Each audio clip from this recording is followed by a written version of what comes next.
When I welcomed Emma into our family, I never imagined the love I felt would turn into suspicion and betrayal. As my daughter-in-law, she seemed like a blessing, someone who brought joy and companionship into my life. But little did I know, the woman I treated like my own daughter would soon become the source of my greatest fears. A week after a troubling incident with my medication, I found myself in the hospital, grappling with confusion and pain while Emma watched from the sidelines, her laughter echoing in my mind, leaving me to wonder how I could have been so blind. Before we dive in, if you've ever felt betrayed by someone you trusted, hit that like button. And let me know in the comments, where in the world are you watching from? I read every one of your replies. Don't forget to subscribe and share this story with someone who needs to hear it. I had always felt a deep affection for my daughter-in-law, Emma. From the moment she married my son, David, I embraced her as if she were my own daughter. Over the years, she had become a constant in my life, someone I trusted implicitly. We shared countless Sunday dinners, holidays, and quiet afternoons over tea. There was a warmth in our relationship that brought me comfort, especially since my own daughters lived far away and visits were rare. Living alone in my modest home, managing my chronic illness had become part of my daily routine. For years, I had relied on a strict regimen of medications to keep my condition under control. Every morning, I would carefully sort my pills into my organizer, double-checking the labels to ensure I took the right doses at the right times. It was a ritual that grounded me, a small act of control in a life often complicated by aches and fatigue. Emma had always been attentive to my needs. She often called to check in, and sometimes she would stop by after work to help me with errands or just keep me company. Her visits were a bright spot in my sometimes lonely days. I trusted her completely, believing she had nothing but my well-being at heart. On a crisp autumn morning, I woke feeling a little off, but I brushed it aside. I went through my usual routine, brewed my tea, opened the pill organizer, and took my morning medication with a glass of water. Emma had stopped by the day before and had seemed cheerful, chatting about her new project at work and asking about my health. I'd told her I was feeling well, and she smiled with that familiar kindness. But as the morning wore on, I noticed a creeping unease. My hands trembled slightly as I reached for the newspaper, and a dull headache began to throb behind my eyes. I attributed it to the weather change or perhaps a mild cold. Still, something felt different, a subtle shift that made me pause. By midday, my vision blurred intermittently, and I felt a wave of dizziness wash over me when I stood up. I sat back down, heart pounding, trying to steady myself. It was unlike anything I had experienced before. My medications were supposed to keep these symptoms at bay, not cause them. I tried to call Emma, hoping her voice would calm my nerves. When she answered, her tone was light and carefree, filled with the usual warmth. She listened as I described my symptoms and assured me she would come by later to check on me. Her promise was a balm, a reminder that I wasn't alone. Still, the day dragged on, and my condition seemed to worsen. I found myself confused, struggling to remember whether I'd taken certain pills or not. The neat rows of tablets in my organizer no longer provided comfort. Instead, they mocked me with their unfamiliar arrangement. That evening, as Emma arrived, I hoped to find solace in her presence. She greeted me with a hug, but I noticed a flicker of something in her eyes, a hesitation, perhaps, or a shadow I couldn't quite place. I dismissed it as my imagination and told her about my worsening symptoms. Emma's response was swift but oddly detached.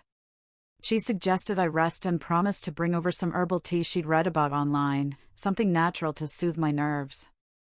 Though grateful for her concern, I felt a gnawing uncertainty settle in the pit of my stomach. Later that night, as I prepared for bed, I glanced at the pill bottles on my bedside table. Something caught my eye. The label on one of the bottles looked slightly different, the print not as crisp as I remembered. I picked it up, scrutinizing the name and dosage. It wasn't the medication I usually took. A chill ran down my spine. I sat in the dim light, heart racing, trying to make sense of the discovery. Had I been given the wrong medicine? Or worse, had someone tampered with my prescriptions? The thought was terrifying. Emma had always been so kind, so caring. Could she have made a mistake? Or was there something more sinister at play? I tried to push the fear aside and told myself I was overthinking. Perhaps the pharmacy had switched the bottles, or maybe a new batch looked different. But doubt lingered like a shadow, growing heavier with each passing moment. The next morning, I woke feeling weaker, my head pounding relentlessly. My hands shook uncontrollably as I reached for the pill organizer, my fingers fumbling over the compartments. I realized with a sinking heart that the medications inside didn't look familiar either. The pills were a different shape, a different color. Panic surged through me. I called David, my voice trembling as I explained the situation. He sounded concerned and urged me to visit the doctor immediately. I agreed, knowing I couldn't ignore the symptoms any longer. At the clinic, the nurse took my blood pressure and asked detailed questions about my medications. When I showed her the pills, her eyebrows knit in confusion. She excused herself and returned with a pharmacist who examined the bottles closely.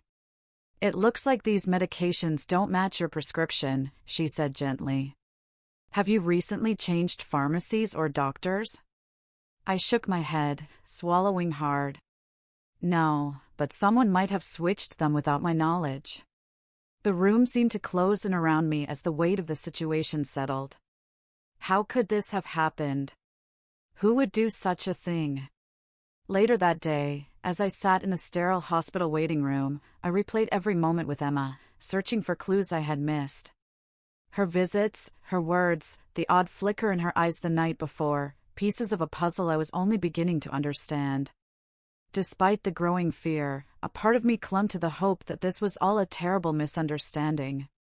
Emma had been like a daughter to me, and I wanted to believe that she never intended harm. But as the night deepened and my body weakened, I knew I had to face the possibility that the person I trusted most might not have my best interests at heart. As the days passed, my symptoms worsened, and a gnawing suspicion began to take root in my mind. It wasn't just the wrong medication anymore, something felt deliberately altered. The pills in my organizer were unlike any I'd taken before, some were smaller, others oddly shaped, and the colors didn't match the familiar hues I had grown accustomed to. At first, I convinced myself it was a pharmacy mix-up, a rare but plausible error. Yet, the growing unease in my chest told a different story. I started to pay closer attention, examining every detail of my medication bottles. The labels on some were slightly askew, the print a bit blurry in places. I remembered the neatness with which I had always arranged my pills, the careful check marks I made to ensure I stayed on track. Now, everything looked off, disorganized, foreign. My mind raced back to the previous week, to Emma's visits, her casual offers to help with my medicines. Had she been the one to swap them? The thought was unbearable, but I couldn't ignore the signs. I recalled the day when Emma had brought over that herbal tea, not the soothing kind she claimed, but something with an acrid taste that lingered unpleasantly. She had insisted it would calm my nerves, yet I felt more unsettled after drinking it. And then there was the subtle change in her demeanor, the forced smiles, the quick glances she tried to hide. I had dismissed it as stress from work, but now I wondered if it was something more sinister. One afternoon, I sat at the kitchen table, the pill organizer open before me. The sun streamed through the window, but its warmth did little to ease the chill that crept through my bones. I carefully compared each pill to the ones in the prescription bottles, noticing again the discrepancies. My fingers trembled as I touched the unfamiliar tablets. That evening, I confronted Emma gently during her visit. "Emma, I think there's been a mistake with my medication. These pills don't look right." She smiled, but it didn't reach her eyes. "Oh, Mom, you're just tired. Maybe you're imagining things." Her words felt dismissive, but I clung to the hope that she was right. Still, the seed of doubt had been planted, and it wouldn't be so easily uprooted. The next day, my health deteriorated rapidly. A wave of weakness washed over me as I tried to stand, and my vision blurred until the room spun dangerously. I called David, my son, voice shaky and filled with fear. He insisted I go to the hospital immediately, and with trembling hands, I agreed. At the emergency room, nurses and doctors moved swiftly around me. Blood was drawn, vital signs monitored, and questions asked. I recounted the strange symptoms and the suspicions about my medication. The doctor's face grew serious as she examined my pill bottles and compared them to my medical records. "It appears your medication has been altered," she said quietly. "We need to monitor you closely." I felt the room tilt beneath me. Altered? Who would do such a thing, and why? While I was admitted for observation, a nurse discreetly handed me a small envelope containing photographs taken from my home during a recent visit by a home health aide. In the pictures, I noticed a shadowy figure near my medication cabinet. My heart pounded as I recognized the figure. It was Emma. When I asked the nurse about it, she hesitated but then explained that since my admission, the hospital staff had been informed of potential tampering concerns. They were investigating to ensure my safety. Days stretched on in the sterile hospital room. My body weakened, but my mind was alert, piecing together the betrayal I felt deep in my bones. Emma, the woman I had welcomed into my life with open arms, was now the source of my greatest fear. When Emma visited, her smile was forced, the warmth replaced by a cold tension. She hovered at the edge of the room, offering apologies that felt hollow. "I'm so sorry you're unwell. We'll figure this out," she said, but her eyes betrayed nothing but calculation. My son David was by my side, his face a mixture of concern and disbelief. He confronted Emma quietly one evening, asking her directly if she had anything to do with the medication mix-up. She denied it vehemently, her voice rising with frustration, but the seed of doubt had already taken hold in our family. As I lay in the hospital bed, I reflected on the subtle signs I'd missed, the unexplained fatigue, the odd prescriptions, the moments when Emma seemed distant and distracted. I remembered the times I had entrusted her with my health, without hesitation or question. It was a painful realization that my goodwill had been exploited. The doctors adjusted my treatment, administering the correct medication and watching for adverse reactions. Slowly, I began to regain some strength, but the emotional toll was heavy. Trust, once a foundation of my relationships, had been shattered. One afternoon, as the sun filtered through the hospital window, I found myself staring at the phone. I wanted to call my daughter, someone outside this tangled web, but I hesitated. The fear of judgment, of seeming weak, held me back. Instead, I reached out to a close friend from church, someone I trusted to listen without judgment. We spoke for hours, and her words of comfort helped steady my spiraling thoughts. She reminded me that betrayal could happen to anyone, and that I was not alone. Meanwhile, the hospital social worker visited, offering resources and suggesting ways to protect myself once I was discharged. She spoke gently about changing locks, securing medications, and involving trusted family members in my care. I nodded, feeling a flicker of hope that I could reclaim control over my life. Despite the growing clarity about what had happened, a part of me still clung to the hope that Emma would explain herself, that there was a reason behind her actions I couldn't yet see. But each visit from her seemed to deepen the fracture, her apologies sounding more like rehearsed lines than genuine remorse. One evening, as I drifted into a restless sleep, I dreamed of the times when Emma and I had laughed together, shared stories, and planned for the future. The contrast between those memories and the present reality was stark and painful. The hospital stay was long, but necessary. With the right medications restored, my body began to heal, though the emotional wounds remained raw. I realized I would need to be vigilant, to watch closely not just my health but the people I allowed into my life. As I prepared for discharge, the doctors and nurses cautioned me to monitor for any further symptoms and to report any concerns immediately. They also suggested I consider appointing a trusted person to oversee my medications, to prevent any future tampering. I nodded, feeling both grateful and vulnerable. The road ahead was uncertain, but I was determined to protect myself. Before leaving the hospital, I asked to speak privately with the attending physician. I voiced my suspicions about Emma and requested help in ensuring my safety once I returned home. The doctor promised to involve social services and law enforcement if necessary. Walking out of the hospital, supported by my son and the steady hands of a nurse, I felt the weight of betrayal but also a flicker of resolve. The kindness I had once extended had been met with harm, but I was not powerless. As we drove home, I looked out the window, the familiar streets a reminder of the life I wanted to reclaim, one where trust was earned, boundaries respected, and my well-being protected. Lying in the hospital bed, the sterile white walls closing in around me, I found myself sinking into a whirlpool of emotions: hurt, disbelief, confusion. Emma, the woman I had once considered family, had betrayed my trust in the most intimate and dangerous way imaginable. The thought that someone I had welcomed into my home, someone I had cared for like a daughter, could tamper with my medication left me feeling exposed and vulnerable.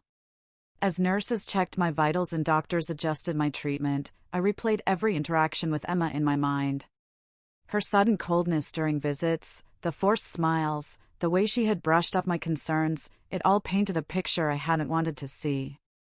I remembered the small favors she'd done, the times she volunteered to help with my medications, and now, the realization stung with bitter clarity. One afternoon, as sunlight filtered softly through the curtains, a hospital social worker named Karen came to speak with me. She had a gentle demeanor, her voice calm as she asked about my home situation and support system. When I mentioned Emma, her expression shifted subtly. "Have you noticed any other unusual behavior or incidents that concern you?" she asked carefully. I hesitated, then recounted the strange symptoms, the medication changes, and my growing suspicion that Emma had switched my pills. Karen listened attentively, nodding as I spoke. "It's important we take this seriously," she said. "Medication tampering is a form of abuse, especially when it jeopardizes your health. We want to make sure you're safe once you leave here." Her words were both comforting and chilling. Abuse from a family member wasn't something I had ever imagined facing. Yet, here I was, grappling with a reality that felt like a nightmare. Later that day, David visited, his face etched with worry. He held my hand tightly as I shared my fears and suspicions. He promised to support me, to confront Emma and seek the truth. But even his presence couldn't fully chase away the ache of betrayal. When Emma came to see me, the atmosphere was tense. Her usual warmth was replaced by a nervous edge, her eyes darting away when I looked at her. I summoned the courage to speak.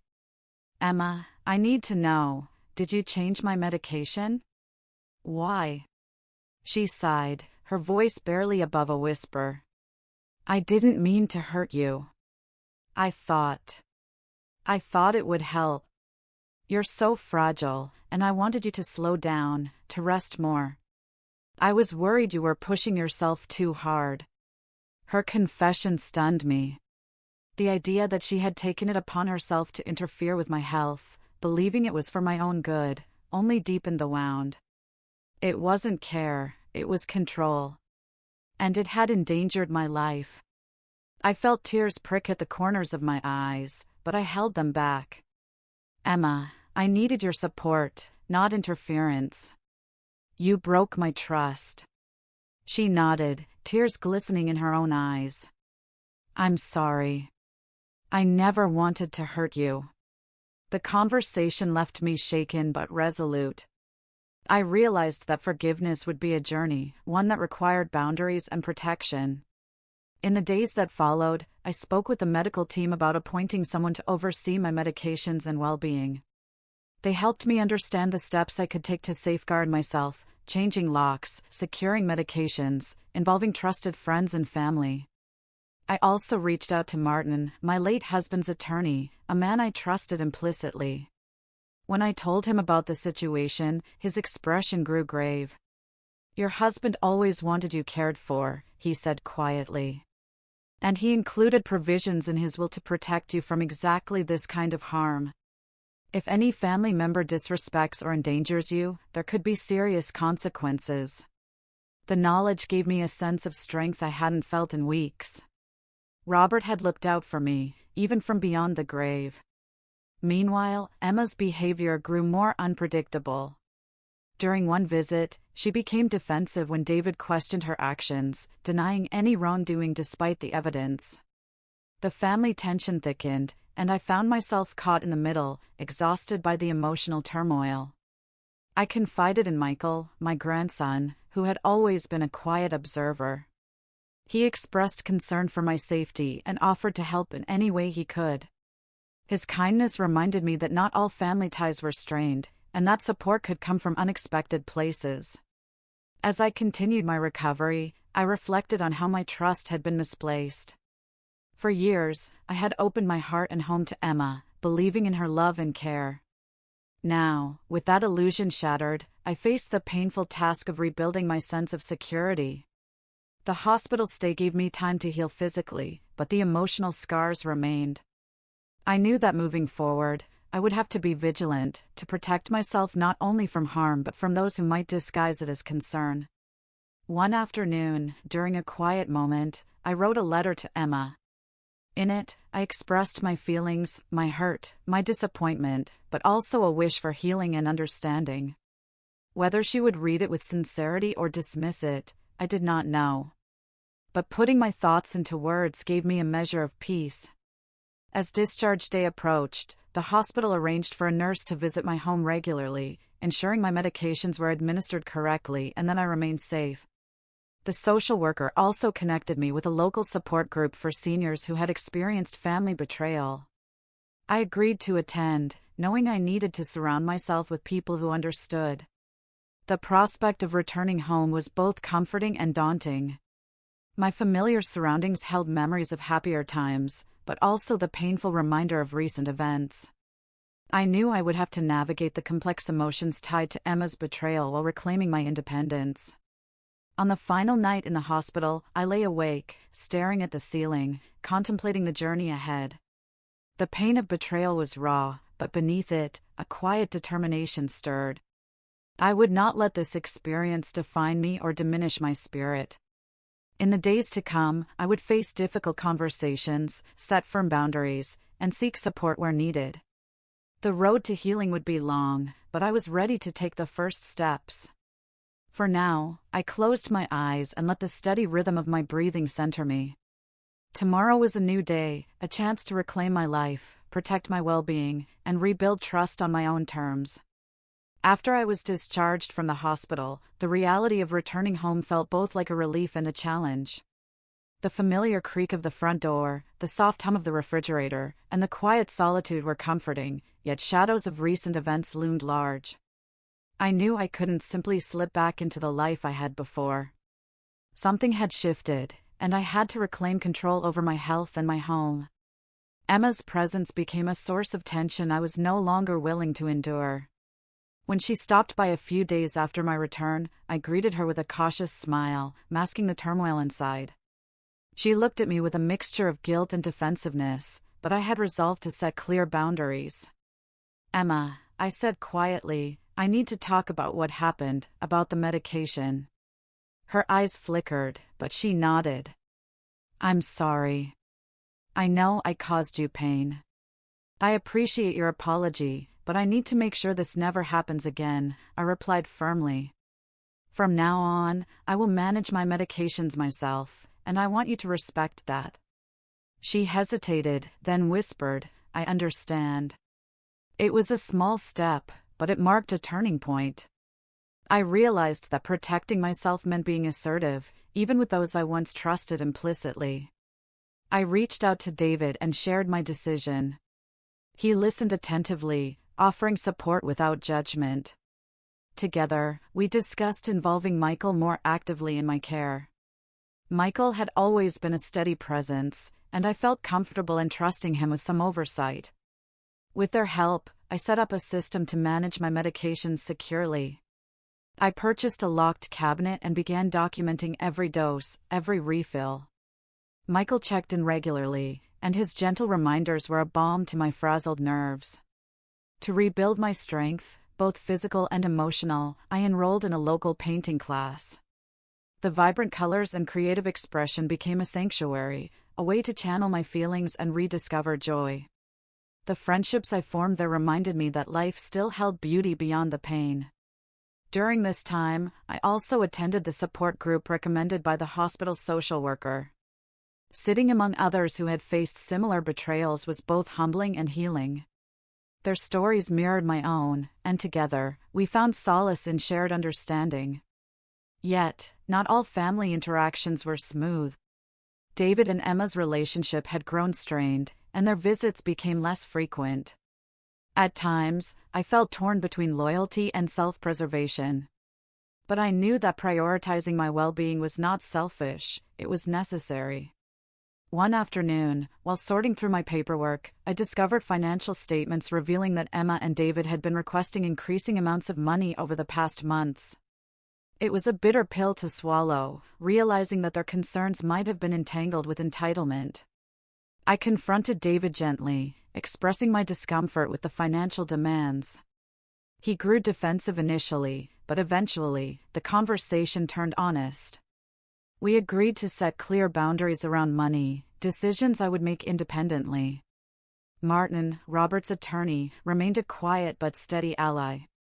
When I confided in him about the family tensions, he reminded me of Robert's wishes, that I be treated with respect and kindness, and that any behavior undermining that would have consequences.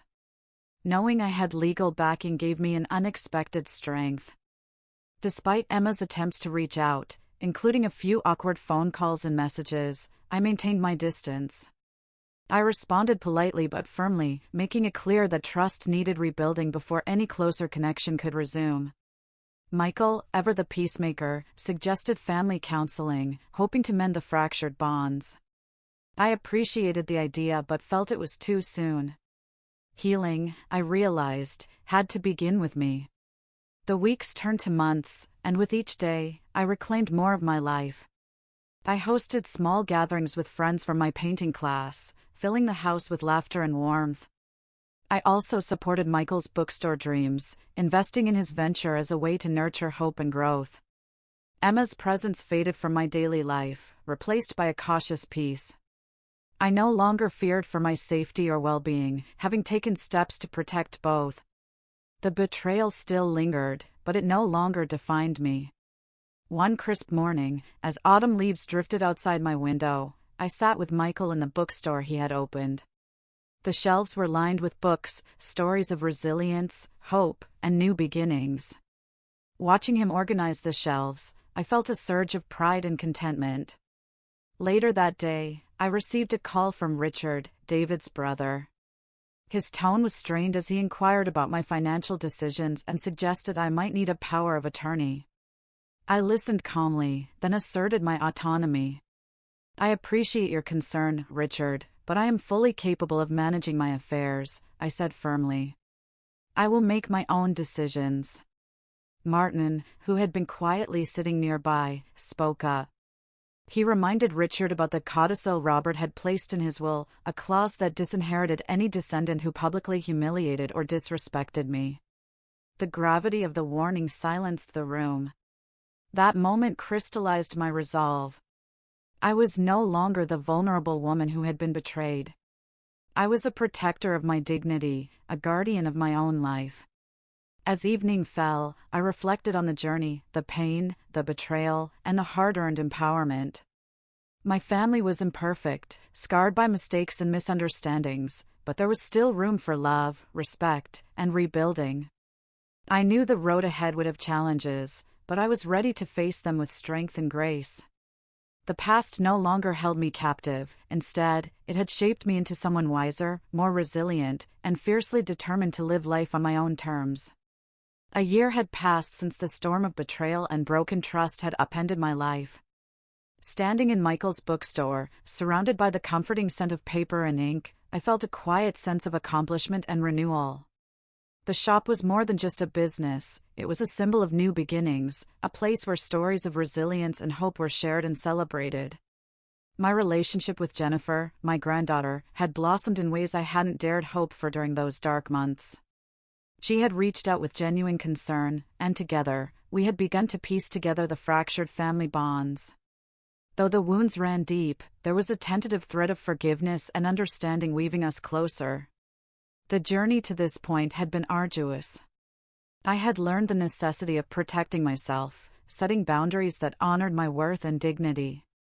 The pain of Emma's betrayal had not vanished, but it no longer held dominion over my life. Instead, it became a lesson, a catalyst that strengthened my resolve. In the months following the confrontation with Richard about the power of attorney and the codicil in Robert's will, I had taken deliberate steps to secure my independence. I had appointed Michael as a trusted advisor and ensured legal safeguards were in place to prevent any further exploitation. These measures were not about mistrust but about self-respect and safety. The painting classes I had embraced became a sanctuary for my spirit. With each brushstroke, I rediscovered joy and creativity that had been buried beneath layers of hurt. Friends from the class became a new family of support and laughter, reminding me that life's richness extended beyond blood ties. Our family gatherings had transformed too. The tension that once gripped the room had eased, replaced by cautious warmth. At a recent dinner, Jennifer shared stories of her own struggles and triumphs, creating a space where vulnerability was met with empathy rather than judgment. These moments nourished my heart and offered hope for healing. Michael's bookstore had become a hub of community, a place where people gathered not just to buy books but to connect, to share ideas, and to find comfort. I took pride in supporting his dreams, knowing that investing in his future was an investment in our family's legacy. Despite the progress, challenges remained. Emma's absence was a silent presence, a reminder of the fractures that time alone could not mend. I chose to honor my boundaries, understanding that reconciliation required mutual respect and accountability. One afternoon, as I sat in the bookstore's cozy reading nook, I reflected on the transformation that had taken place within me. The woman who once felt powerless and betrayed had emerged stronger, wiser, and more self-assured. I had learned to listen to my instincts, to stand firm in my decisions, and to cherish relationships grounded in genuine care. Martin, Robert's attorney, had remained a steady advisor throughout this journey. His quiet counsel and reminders of Robert's intentions to protect me had been invaluable. Knowing that my late husband had foreseen the need for such protections brought a bittersweet comfort. The family's dynamics had shifted. Richard and Pamela's attempts to manipulate me had diminished as I asserted my boundaries with unwavering clarity. Their respect, begrudging as it sometimes was a testament to the strength I had cultivated. As I prepared for my 67th birthday, I decided to host a small family gathering. It was an opportunity to celebrate not just another year but the resilience and growth we had all experienced. Invitations were sent with care, extending to those who had shown love and respect, and with gentle exclusion for those still bound by past grievances. The evening arrived with a blend of anticipation and calm. The house was filled with the aroma of freshly baked bread and the soft glow of candles. Laughter echoed through the rooms as stories were shared, and for a moment, the fractures seemed less pronounced.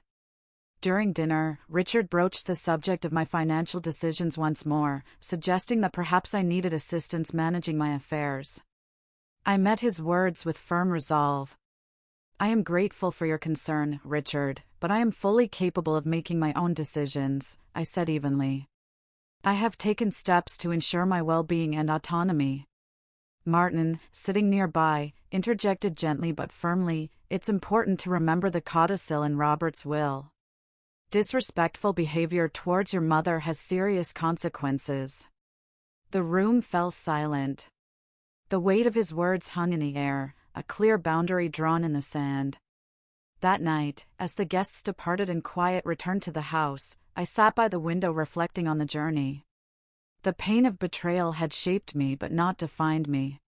I had reclaimed my life with dignity and strength. Looking ahead, I understood that healing was an ongoing process. Trust needed to be rebuilt carefully, and relationships nurtured with patience and honesty. Yet, I felt hopeful. The foundation was there, a family learning to respect boundaries, a community of support, and a renewed sense of self. In the stillness, I whispered a silent gratitude for the lessons learned and the future unfolding before me. The road had been difficult, but it had led me to a place of empowerment and peace. And so, with a heart both guarded and open, I embraced the new chapter, one where love was earned, respect was mutual, and my worth was honored above all. If you loved the story, like the video and subscribe.